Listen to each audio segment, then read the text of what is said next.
10. Let's talk now to Dr Gillian Dean, who's an HIV and sexual health consultant at Brighton and Sussex University Hospital's NHS Trust. Dr Dean, morning to you. Morning. Hi, thanks for your time this morning in your busy day. So you've been treating people with HIV since the mid-90s. Could you compare treatment regimes then versus now for people who are HIV positive? Well, I mean, there's almost no comparison. So in the mid-90s, there was no treatment for people living with HIV. And that's when a lot of the stigma, I think, that we are still experiencing today started, particularly with the adverts were around that time as well in the 80s. So there was no treatment. And then we did have treatment, which was miraculous and amazing. But of course, it was many, many tablets, many times a day with lots of side effects and very difficult to take compared to these days where the treatment is often one tablet once a day with no side effects whatsoever, so people can just get on with their lives and lead as long as anybody else in the population, long and healthy lives. And probably the most important thing is that when they're on treatment, which 98% of people living with HIV are, and they have an undetectable viral load, so no virus in their circulating bloodstream, they're not actually infectious. So they can't pass on HIV to their partners, to their children, to anyone. So it's amazing news, and everybody should be aware of this information. Why has that, in terms of, I guess, medicine, 20 years, quite a rapid development to such a stage where people can live really well with HIV and in some instances not be infectious? Why has that progressed at that rate, do you think? I mean, this was a massive thing, wasn't it, in the 1980s? Worldwide it's killed 34 million people. I mean, the amount of research and the amount of focus on this infection over the last 30 years has been tremendous, and it's given us insights into other conditions as well. But it's through modern medicine really that we've got to this point, and of course all the millions of patients who have given their time to trials and to get medication fast-tracked through the system as quickly as possible. But you can only achieve that if the companies are willing to research and then produce the medicines for it. And why has it been so successful in this sphere of medicine rather than some others that might be kind of lagging behind in terms of research and development of drugs? I mean, I think in HIV there's always been a certain degree of activism, which has definitely helped the cause. I think, to be honest, there's progress in all spheres, and whilst this is one condition, there's been some amazing progress in some cancers, in reducing heart disease in the country. So I think actually there's a lot going on in all spheres of medicine. What were we talking about the other week? We were talking about antibiotics and the fact that they haven't really advanced very much. Should we be working on those as well, do you think, Gillian? I mean, we're definitely working on those as well. We're up against it a bit more with some bugs. Some bugs change their spots all the time, so it's difficult to keep on top of them. Things like, gonorrhea springs to mind as I'm a sexual health doctor. So that's getting harder and harder to treat. But there is lots of focus on those infections at the moment.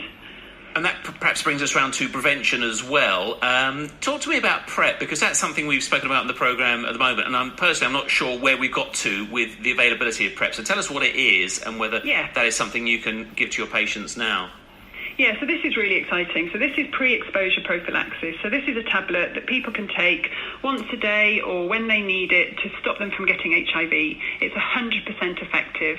If we think about it in the same way as contraception, so it'll stop, contraception stops people from getting pregnant, something they don't want to do. This stops people from getting HIV, something they don't want to have. Now, PrEP, it's been in the news, as you say, quite a lot because there are many countries that have made it available. And now, really, there is no excuse not to make it widely available because the drug that works so well has come off patent and is much, much cheaper than it has been in previous years. At the moment in this country, you can only get it through an NHS trial, which had 13,000 places and which filled up very, very quickly. So it just shows the demand is out there, but unfortunately, people aren't able to readily access it. When will that happen, do you think? Yeah, so the main way, sorry, just finished there, the main way people can get it, if they have some money, is to buy it online. So they can personally import it through websites such as Iwantprepnow, and you can get it now for about £20 a month, which is still out of reach for some people, obviously. And so when can you prescribe it to your patients, Gillian? Hopefully as soon as possible. It's really down to the government, and the more pressure I think that's put on the government to change their views on this. The trial that I talked about, it's only in its first year at the moment. It's got another 2 years to run. In that time, possibly another 2, 3, 4, 5,000 people may have contracted HIV who possibly didn't need to.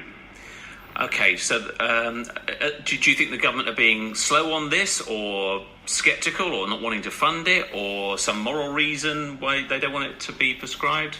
I really hope it's not a moral reason. I honestly don't think it is. I think it's probably down to finances, and literally the drug was £400 a month and is now £20 a month. So that has changed, and therefore they should change their minds.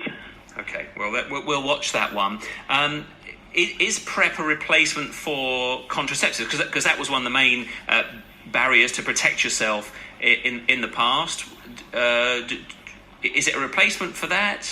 Yeah, no, absolutely not. So PrEP is part of what we call combination prevention. So there's lots of things people can do to prevent them getting HIV, and of course condoms is one of those things.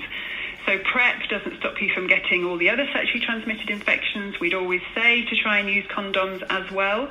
But if you're only using condoms to stop yourself from getting HIV, say you're in a couple and one person has HIV and the other doesn't, then you don't need to use condoms in that scenario, because HIV is not infectious.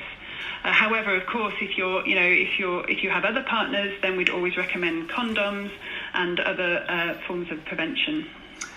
Okay, very good. Thank you. Busy day today for you, Dr. Dean? Very busy. I'm going to call my next patient in right away. I will let you go. Many thanks for your time. I really appreciate that on the day before World AIDS Day. That's Dr. Gillian Dean there from the Brighton and Sussex University Hospitals NHS Trust with the latest on the treatment for HIV.